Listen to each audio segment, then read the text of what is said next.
In St. Paul, Minnesota, 21 officers were hurt during a rally, with calls for peace and justice growing louder in protests and vigils across the country.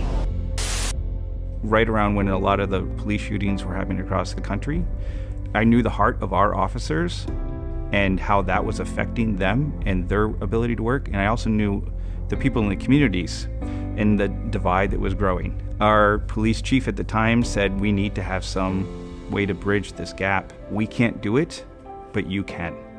At that moment in time, we were called to serve, to be a bridge and bring people together in a way that they could talk honestly and openly about these hurtful and harmful and divisive issues. The demographics here in Hopkins is about 30% people of color, and with that, we've got 46 languages spoken in our school system. The demographics in our Hopkins community has been changing dramatically from a predominantly white middle-class community even 15 years ago to something very diverse racially, socially, economically, and religiously. This whole conversation really did start out of a speaker series that we had at one of our local churches, Gethsemane Lutheran Church. They offered a workshop on Let's Talk About Race. The community seemed hungry to have an opportunity to talk about race in a way they've never been allowed to in the past. People of color have been having these conversations for many years. We can't continue to have these separate conversations. We need to do this together. The city, the school district, and Gethsemane Church decided to launch an initiative. The Hopkins Race and Equity Initiative, we were very clear about what we wanted to do and how we wanted to deliver it to the community.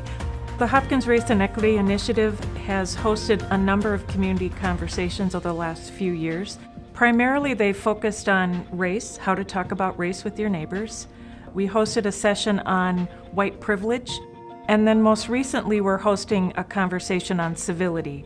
We've actually been astonished by the level of participation here in our community, and we had to change venues because we've continued to grow. As a school, we've tried to have conversations that break a barrier of fear.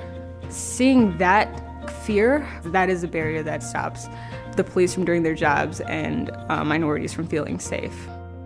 We knew it would be really important to have student involvement and student voice as a part of those conversations.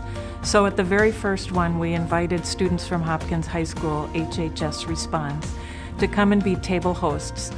Being a table host meant leading conversations about race. Being able to, not only lead, but also listen was very incredible and important. Not only changing my perspective, but also watching them kind of change their own. One of the goals was really for community residents to create their own opportunities to build relationships. I'm a part of a Nextdoor app in my neighborhood. There was a post that got my attention from a woman from Hopkins. I responded to her and I said, would you like to get together sometime and talk about racial issues in our community? And she responded and said yes. About 10 other people from our neighborhood also joined that same conversation. And so we set up an evening at my home and we invited people and they came. And we had a really important conversation in my living room. Hopkins Public Schools hosted a number of parenting sessions. The faith community has hosted a number of topics from the pulpit around race and equity. As a part of Raspberry Days, we now have a multicultural celebration. And finally, we have hosted a book read with a number of opportunities for people to come and gather and talk about the book. I think some of the outgrowth of community conversations has been a willingness for people to get to know their neighbors. I think it only takes a few stories to change someone's view of race. I need to be present at the table so that others can see their place there as well. We can begin to really change the culture within our community to make it more inclusive for all of our residents.